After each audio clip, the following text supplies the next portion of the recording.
আল্লাহ বলেন আমার কোরআনের তিনটা বৈশিষ্ট্য, একটা হলো সারা পৃথিবীর মানুষের জন্য হেদায়েত, 2 নাম্বার হলো কোরআনের সমস্ত হেদায়েতের বাণী স্পষ্ট, কোনো অগোছালো, কোনো লুকোচুরি, কোনো সংক্ষিপ্ত অপূর্ণাঙ্গ কোনো কথা নাই, সব স্পষ্ট। আর 3 নাম্বার হলো কোরআনই হচ্ছে একমাত্র সত্য মিথ্যা, ন্যায় অন্যায়, জায়েজ না জায়েজ, হালাল হারাম, বৈধ অবৈধ, উচিত অনুচিতের মাপকাঠি, ফুরকান। ফুরকান। এজন্যই তোমরা যারা স্কুলে পড়ো, কলেজে পড়ো, ভাইয়া ইউনিভার্সিটিতে পড়ো, কোনো আপত্তি নাই, তবে এইটা মনে রাখো বন্ধু, কোরআনুল কারীমের জ্ঞান যে অর্জন করতে পারে নাই, কোরআন যে ধরতে পারে নাই, কোরআন যে ছুঁইতে পারে নাই, তুমি ন্যায় অন্যায় চিনো নাই, সত্য মিথ্যা তোমার কাছে স্পষ্ট না। খোদার কসম, পৃথিবীর আর কোনো বই, আমি চ্যালেঞ্জ করলাম এখানে এখন, পৃথিবীর আর কোনো বই দিয়ে, পৃথিবীর আর কোনো গ্রন্থ দিয়ে সত্য মিথ্যা, ন্যায় অন্যায়, জায়েজ না জায়েজ, হালাল হারাম, বৈধ অবৈধ, উচিত অনুচিত নির্ধারণ করা যায় না। না, বাংলা বই দিয়ে হবে না, এটা অঙ্ক বই দিয়ে হবে না, ইংরেজি বই দিয়ে হবে না, একমাত্র আল্লাহর কোরআন। বৈধ অবৈধ নির্ধারণ করে আল্লাহর কোরআন, হালাল হারাম নির্ধারণ করে আল্লাহর কোরআন, উচিত অনুচিত নির্ধারণ করে আল্লাহর কোরআন, ফুরকান এটা। এজন্য কোরআন বঞ্চিত, সে সত্য মিথ্যা, আলো অন্ধকার থেকে বঞ্চিত। বঞ্চিত লোক দেখানো যা মন চায়, অমুক ভদ্রলোকে কইছে এটা সুন্দর, এই তো কয় সুন্দর, ইয়াহুদির বাচ্চা কইছে এটা চমৎকার, হেও কয়টা চমৎকার, খ্রিস্টানের বাচ্চা কইছে এটা যৌক্তিক, হেও কয়টা যৌক্তিক, হেও কয়টা যৌক্তিক, কারণ তার কাছে তো মূল কষ্টি পাথর আল্লাহর কোরআন নাই। এবার যেই বেঈমান যেটা কয় ওইটাই ভাল লাগে।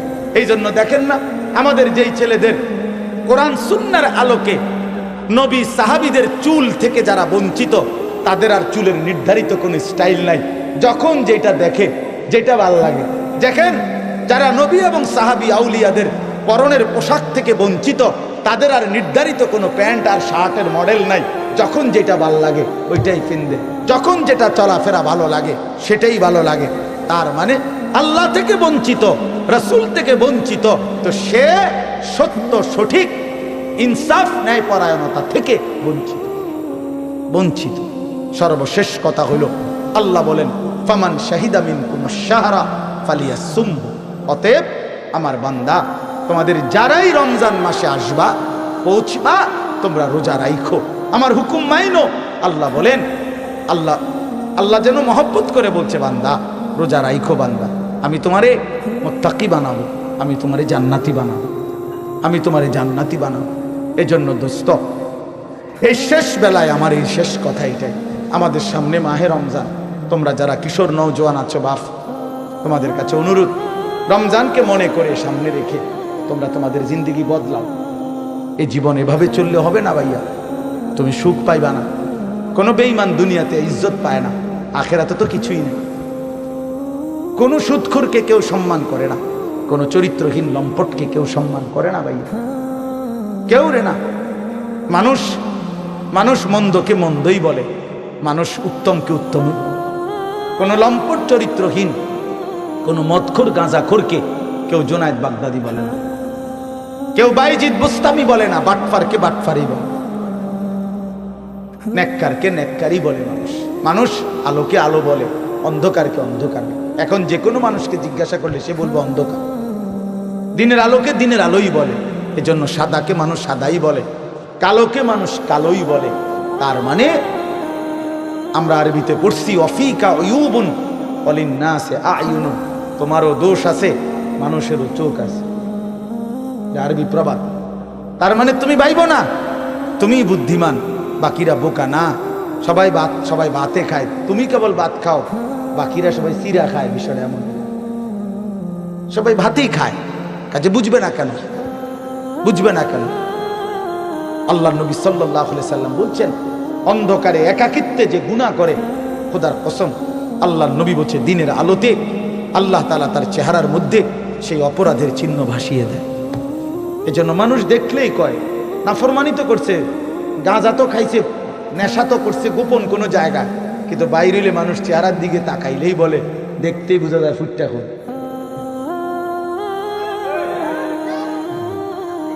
ফুটটা খোর বাবা খোর, ডাইল খোর। বুঝেন নাই?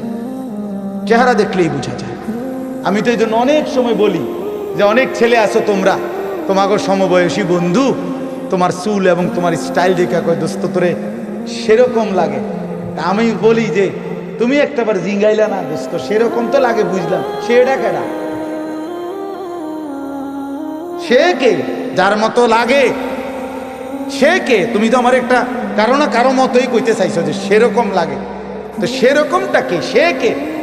তাইলে দেখবা সে কইব দোস্ত তোমারে ফুটটা খোর বাবা খোরের মতো লাগে, তোমারে ডাইল খোর নেশাখোরের মতো লাগে, ইয়াবা খোর লম্পটের মতো লাগে বেটা।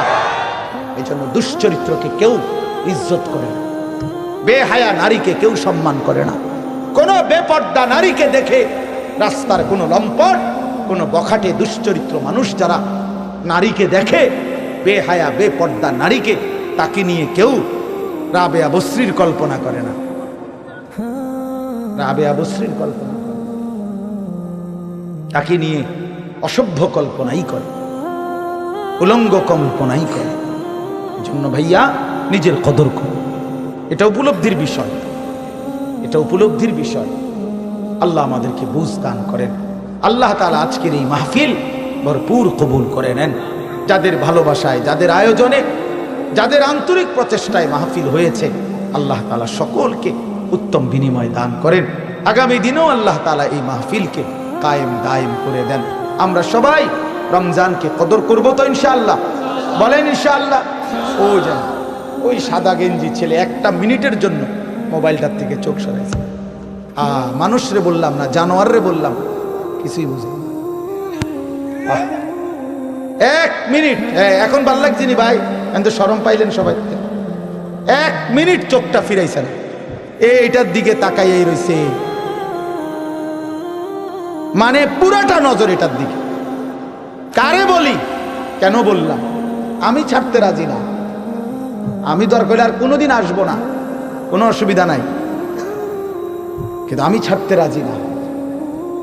আমি জিন্দিগির কঠিন সিদ্ধান্ত নিয়েই বয়ান করি, আমার নওজোয়ান বদলাইতে হবে, আমার সিদ্ধান্ত এটা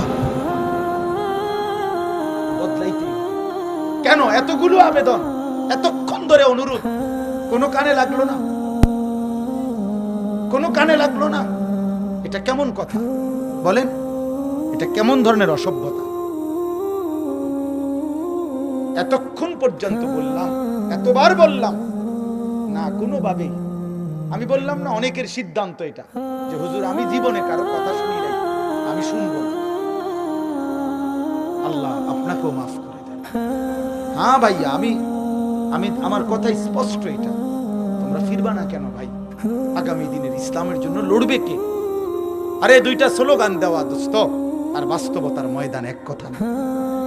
7ই অক্টোবর থেকে 2023 সাল 7ই অক্টোবরে হামাস, ফিলিস্তিনি গাজার মুজাহিদরা ইসরায়েলের ইহুদি কুত্তাদের সাথে যুদ্ধ করছে।